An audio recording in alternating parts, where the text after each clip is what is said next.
দেখুন, আমরা একটা রেকর্ড মার্জিনে জিততে চলেছি। আপনারা সবাই যারা এই চ্যানেলের বুম ধরে আছেন, সবাই আপনারা অ্যাটলিস্ট মিডিয়া ওয়াকিবহল যে মানিকতলায় সাধন পাণ্ডে 16ই জুলাই 2021-এ অসুস্থ হওয়ার পর থেকে মানিকতলায় কিভাবে কাজ হয়েছে এবং কিছু উদ্দেশ্য প্রণোদিতভাবে মানিকতলা নিয়ে কোনো কন্ট্রোভার্সি বিগত 3 বছরে ছিল না, কিন্তু উদ্দেশ্য প্রণোদিতভাবে কোনো একটা অটো কন্ট্রোভার্সির মধ্যে জানি না কে আমাকে জড়িয়েছে।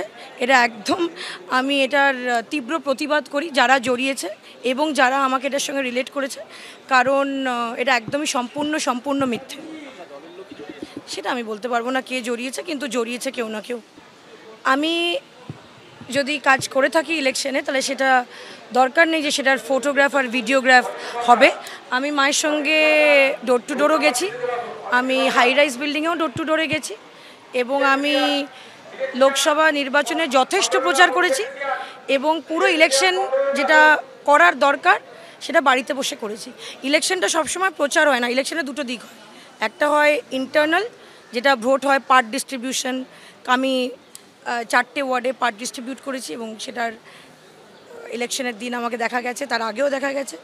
সবসময় ওই যে মায়ের পেছন গিয়ে যে ইলেকশন হবে সেটা নয়, ইলেকশন একজনকে বাড়িতে একজনকে বাইরে করতে হবে, তো অফিসিয়াল কাজটা করেছি। বিজেপি সাংসদ তথা কেন্দ্রীয় জাহাজ প্রতিমন্ত্রী শান্তনু ঠাকুর এই মুহূর্তে বাগদা রোডের মণ্ডপঘাটায় বাগদা বিধানসভা বিজেপি কার্যালয়ে তিনি রয়েছেন। তিনি ওখানে অপেক্ষা করছেন, কেননা ভোটের দিন উপনির্বাচন দিনকে চলে 10 তারিখে, সেদিকে বিক্ষিপ্ত গণ্ডগোলের খবর ছিল এবং জায়গায় জায়গায় প্রার্থী আক্রান্ত হয়েছেন, কোথাও নিগৃহীত হয়েছেন, প্রার্থীর গাড়ি ভাঙচুর হয়েছিল। সেই কারণে তিনি আশঙ্কা করছেন ভারত বাংলাদেশ সীমান্তবর্তী বাগদা বিধানসভার যে ফলাফল ঘোষণা হবে এবং গণনা কেন্দ্র, সেখানে দুষ্কৃতীরা গণ্ডগোল করতে পারে, সেই কারণে ভোট থেকে তিনি গণনা কেন্দ্রের বাইরে অপেক্ষা করছেন। আমরা এই মুহূর্তে গণনা কেন্দ্রে হেলেঞ্চা হাই স্কুলে রয়েছি। ক্যামেরাম্যান শান্তনু দত্তকে দেখাতে বলবো, গণনার কাজ চলছে এই মুহূর্তে। যেটা জানা যাচ্ছে, পোস্টাল ব্যালট প্রথমে গোনা হবে। মোট 30টি টেবিল রয়েছে, 25টি টেবিলে ইভিএমগুলো গণনা হবে এবং তার জন্য ভেতরে তৎপরতা রয়েছে, পুলিশ আধিকারিকরা রয়েছে, কেন্দ্রীয় বাহিনী রয়েছে, কড়া নিরাপত্তার চাদরে মুড়ে ফেলা হয়েছে। এখানে ত্রিস্তরীয় নিরাপত্তা, গণনা কেন্দ্রে 2 কোম্পানি কেন্দ্রীয় বাহিনী রয়েছে, বাইরে কেন্দ্রীয় বাহিনী টহল দিচ্ছে। বাগদা রোডের 2টি জায়গায় ড্রপ গেট করা হয়েছে, যাতে বাইরে থেকে কেউ কোনো পরিচয়পত্র ছাড়া ভেতরে ঢুকতে না পারে। সেই কারণে গণনাকে কেন্দ্র করে কড়া নিরাপত্তার ব্যবস্থা করা হয়েছে। অর্থাৎ ভোট গণনাকে কেন্দ্র করে যাতে কোনো ধরনের অপ্রীতিকর ঘটনা না ঘটে, সেই দিকে নজর রয়েছে প্রশাসনের। আর এই বাগদা বিধানসভার দিকে যেমন নজর রয়েছে রাজ্য রাজনৈতিক মহলের, কেননা যেহেতু 2011-তে যখন পালাবদল হয়েছিল তখনই শাসক দল এই বিধানসভা দখল করতে পেরেছিল। তারপরে 2016, 2021 কখনোই শাসক দল দখল করতে পারেনি। এবারে তৃণমূলের নবাগত প্রার্থী মধুপর্ণা ঠাকুর এবং মতুয়া অধ্যুষিত এই বাগদা বিধানসভায় মধুপর্ণা ঠাকুর প্রার্থী হয়েছেন। তার পাশাপাশি বিজেপির বিনয় বিশ্বাস, যুযুদান দুই পক্ষ, চতুর্মুখী লড়াই। কংগ্রেস প্রার্থী রয়েছেন, ফরওয়ার্ড ব্লক প্রার্থী রয়েছে, কিন্তু শান্তনু ঠাকুর তিনি সকাল থেকে রয়েছেন। গতকাল রাতে তিনি হেলেঞ্চে এসে পৌঁছন, কেননা গণনা কেন্দ্রে যাতে কাউন্টিং এজেন্টরা সুষ্ঠুভাবে ভেতরে প্রবেশ করতে পারেন সেটা তিনি সুনিশ্চিত করেছেন।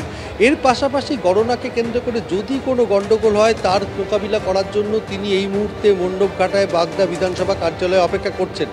বিজেপির পক্ষ থেকে যেটা অভিযোগ করা হচ্ছে, তার পাশাপাশি তৃণমূলের তরফ থেকে তারা যথেষ্ট আশাবাদী যে এই বিধানসভা এবার তারা পুনরুদ্ধার করতে পারবে। কিন্তু গত লোকসভা ভোটের ফলের নিরিখে বিজেপি প্রার্থী জয়ী সাংসদ শান্তনু ঠাকুর 20,000-এরও ভোটে বেশি এগিয়েছিলেন এই বিধানসভা কেন্দ্রে।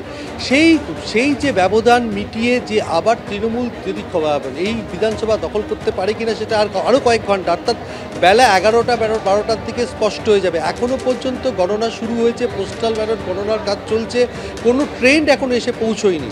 বাইরে যাতে কোনো ধরনের অপ্রীতিকর ঘটনা না ঘটে সেখানে কেন্দ্রীয় বাহিনী টহল দিচ্ছে, একেবারে একদমই কড়া নিরাপত্তা বেষ্টনী। আর তারই মধ্যে ভোট গণনা চলছে। বাগদা বিধানসভা কেন্দ্র বিজেপির দখলেই থাকে নাকি নতুন করে তৃণমূল ক্ষমতা দখল করে, সেদিকে তো নজর থাকবে। তবে সাত সকালে বিজেপি সাংসদ তথা কেন্দ্রীয় জাহাজ প্রতিমন্ত্রী শান্তনু ঠাকুর কি বললেন শোনাবো আপনাদের। সকাল থেকেই তো হাজির হতে হবে, জাজমেন্ট সঠিক হচ্ছে কিনা, মানুষ সঠিকভাবে ভেতরে ঢুকে কাউন্টিং করতে পারছে কিনা সেটা দেখা, কোনো রকম পার্শিয়ালিটি তৈরি হচ্ছে কিনা সেটা দেখার বিষয় আছে। তো যার জন্য এই স্যাটিসফ্যাকশন আমাদের ভিতরে যাতে থাকে যে সঠিকভাবে নির্বাচন যে কাউন্টিং সে কাউন্টিং হচ্ছে, এটার জন্যই সকাল থেকে এসে আমাদের প্রার্থী সহ আমাদের যারা কাউন্টিং এজেন্ট আছে তাদের আমরা ঢুকিয়েছি। সকলে মিলে একসাথেই আমরা এসেছিলাম ওখান থেকে। এটা কি প্রশাসনের উপর চাপ সৃষ্টি করতে চাইছেন যাতে কোনো রকম কারচুপি না হয়? সারা বাংলার মানুষ জানে পশ্চিমবঙ্গের প্রশাসন কি, সেটা বলে আর আমাদের লজ্জা দেওয়ার দরকার নেই, বরং ওদের লজ্জা পাওয়া উচিত। তাই আমার মনে হয় এখানে খুব সঠিকভাবে কেন্দ্রীয় নিরাপত্তার মাধ্যমে নির্বাচন হবে। আমি সম্পূর্ণ আস্থাশীল কেন্দ্রীয় নিরাপত্তা বাহিনীর উপরে। এই বিধানসভাটি 2021 সালে বিশ্বজিৎ দাস বিজেপির হয়ে জয়লাভ করেছিল, কি হবে মনে হচ্ছে ফলাফল? মার্জিনের কথা বলতে পারবো না, বাড়তেও পারে কমতেও পারে, তাহলে কিন্তু আমরা পুরো বিশ্বাসী যে এখানে জিতছি।